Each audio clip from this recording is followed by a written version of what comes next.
जैसा कि आप जानते हैं, माइक्रो क्रेडिट में कम आय वाले परिवार को सूक्ष्म लोन दिया जाता है। ये लोन मुख्य रूप से व्यवसाय की वृद्धि के लिए दिया जाता है ताकि परिवार की आमदनी और बढ़े।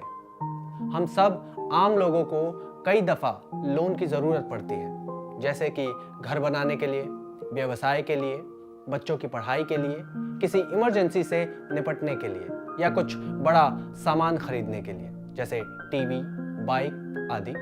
पर कई बार कई कारणों से बैंक से लोन मिलने में परेशानी आती है, जैसे कि आय का प्रमाण ना होना, अनियमित आय होना, गिरवी रखने के लिए संपत्ति ना होना, बैंक प्रक्रिया के बारे में भय व जानकारी ना होना, कम लोन की आवश्यकता होना जो बैंक से मिलने में मुश्किल होती है।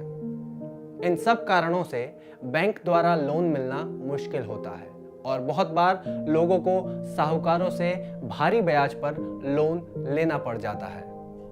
लोगों की इसी जरूरत को पूरा करने के लिए माइक्रो क्रेडिट शुरू किया गया है।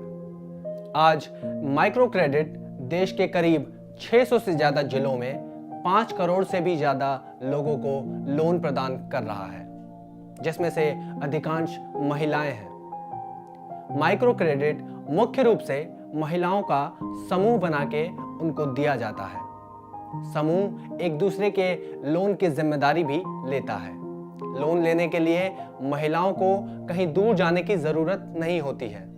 उनके सहूलियत को ध्यान में रखते हुए लोन की प्रक्रिया उनके घर के पास किसी निर्धारित जगह पर किया जाता है।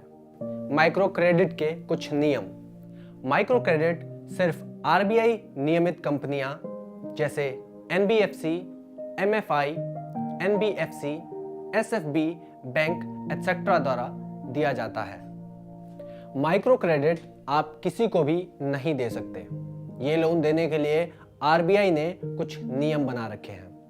आरबीआई द्वारा पंजीकृत एनबीएफसी, एमएफआई कंपनीज के लिए आरबीआई के ये मुख्य नियम हैं। ये लोन सिर्फ उनको दिया जाता है जिनके परिवार की सालाना आय ग्रामीण क्षेत्रों में 1 लाख और गैर ग्रामीण क्षेत्रों में 1,60,000 से कम हो। किसी भी कस्टमर के पास सारे माइक्रो फाइनेंस लोन कुल मिला के किसी भी समय 1 लाख से ज्यादा नहीं हो सकता है। 30,000 से ज्यादा लोन 2 साल की अवधि का होना जरूरी है। ये लोन बिना कुछ भी गिरवी रखे दिया जाता है। ये लोन मुख्य रूप से परिवार की आय वृद्धि के लिए होता है। 2 कंपनियों से लोन लिए हुए कस्टमर को तीसरी कंपनी लोन नहीं दे सकती। लोन देते समय कस्टमर से केवाईसी डॉक्यूमेंट यानी कि आधार कार्ड, वोटर आईडी कार्ड आदि कंपनी के पॉलिसी अनुसार जरूर लें। ध्यान दें कि लोन एप्लीकेशन पर केवाईसी अनुसार कस्टमर की सारी जानकारी जरूर लिखें। केवाईसी डॉक्यूमेंट जब तक आपके पास है, उनकी गोपनीयता का पूरा ध्यान रखें। कंपनी के पॉलिसी के अनुसार क्रेडिट ब्यूरो से क्लाइंट की रिपोर्ट निकाल के जांच होनी चाहिए कि किसी भी कस्टमर का कितना लोन कितनी कंपनियों से चल रहा है।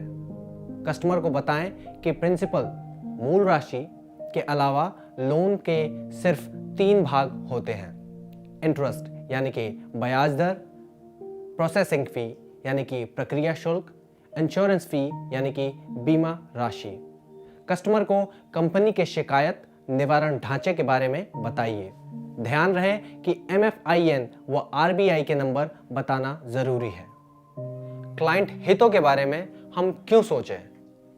क्योंकि माइक्रो क्रेडिट के कस्टमर ज्यादातर एक आर्थिक रूप से कमजोर वर्ग से होते हैं।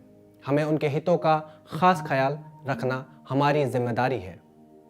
ये लोन मुख्य रूप से व्यवसाय की वृद्धि के लिए दिया जाता है ताकि परिवार की आमदनी और बढ़े। इसलिए हमें खास ख्याल रखना चाहिए कि लोन की वजह से आर्थिक तनाव ना आए।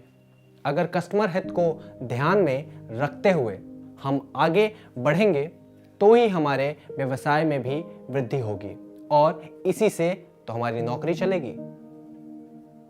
कस्टमर इंटरेस्ट और प्रोटेक्शन का मतलब है कि लोन देते वक्त ध्यान रहे ये लोन 6 प्रमाणों पर खरा उतरे। ध्यान रखा जाए कि ये लोन इस कस्टमर के लिए उचित है। लोन कस्टमर की ज़रूरत के अनुकूल होना चाहिए व ऐसा होना चाहिए कि उसकी किश्त देने में कस्टमर को मुश्किल ना हो। लोन की किश्त इस तरह से बांटी जाए कि उनको देने में कस्टमर के घर व बिजनेस पर असर ना पड़े। लोन की सारी शर्तें कस्टमर को बताई गई हों। लोन अफसर कस्टमर से हमेशा इज्जत से बात करे और ध्यान रखे कि लोन देते वक्त किसी भी तरीके से कोई भी भेदभाव ना किया गया हो। कस्टमर द्वारा दी गई डॉक्यूमेंट व जानकारी को पूरी गोपनीयता के साथ रखा जाए व ध्यान रखा जाए कि इनका इस्तेमाल लोन के संदर्भ में ही हो।